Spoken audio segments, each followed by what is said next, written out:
Cette recette va vraiment en étonner plus d'un. Je commence par ajouter 4 pommes de terre coupées dans cette casserole. Ensuite, je verse de l'eau chaude jusqu'à bien les couvrir. J'ajoute aussi une cuillère à café de sel. On laisse cuire pendant environ 15 minutes. J'ai tout bien détaillé pour que ce soit facile à refaire chez toi. Je verse un peu d'huile d'olive dans cette poêle.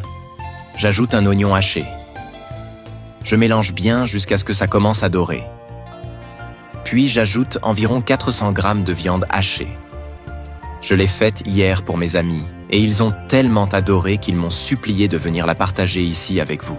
J'ajoute encore une cuillère à café de sel, une cuillère à café de paprika, une cuillère à café d'ail frites et une demi-cuillère à café de poivre noir. Je mélange tranquillement, sans me presser. Ah, et avant que j'oublie, dis-moi depuis quelle ville tu nous regardes, que je t'envoie un bisou spécial. Le bisou d'aujourd'hui va à Camille Lefebvre, de Bordeaux, en France. Je suis vraiment content que tu apprécies nos recettes. Maintenant, j'ajoute une tasse de sauce tomate et je continue à mélanger. Le point fort de cette recette, c'est qu'elle se prépare en peu de temps et avec très peu d'ingrédients. C'est d'ailleurs pour ça qu'elle est devenue une habitude à la maison. Je couvre et je laisse cuire pendant environ 15 minutes. Je remue encore un peu, doucement. Tu vas voir à quel point c'est facile à faire. Je mets les pommes de terre dans un bol et je les écrase bien.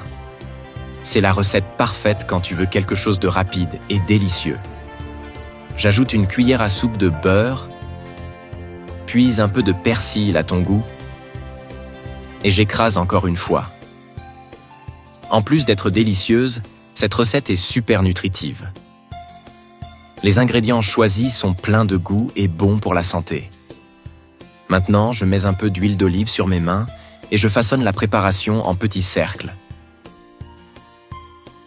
Tu peux faire pareil chez toi. Avec cette méthode toute simple, impossible de te tromper. Regarde comme ça devient joli. Répète le processus avec le reste du mélange. Avec si peu d'ingrédients, tu verras que la vraie magie, c'est la simplicité. Je transfère ensuite tout dans un bol, j'ajoute du parmesan râpé à ton goût, et en quelques étapes simples, le goût est digne d'un chef. Je mets la viande hachée par-dessus. Regarde comme c'est beau. Rien qu'à voir, ça donne envie d'y goûter. J'ajoute de la mozzarella coupée à ton goût sur le dessus. Voilà, parfait comme ça. Je mets le tout au four à 180 degrés Celsius pendant environ 25 minutes. Je transfère ensuite dans une assiette. La texture est parfaite, bien tendre, exactement comme je voulais.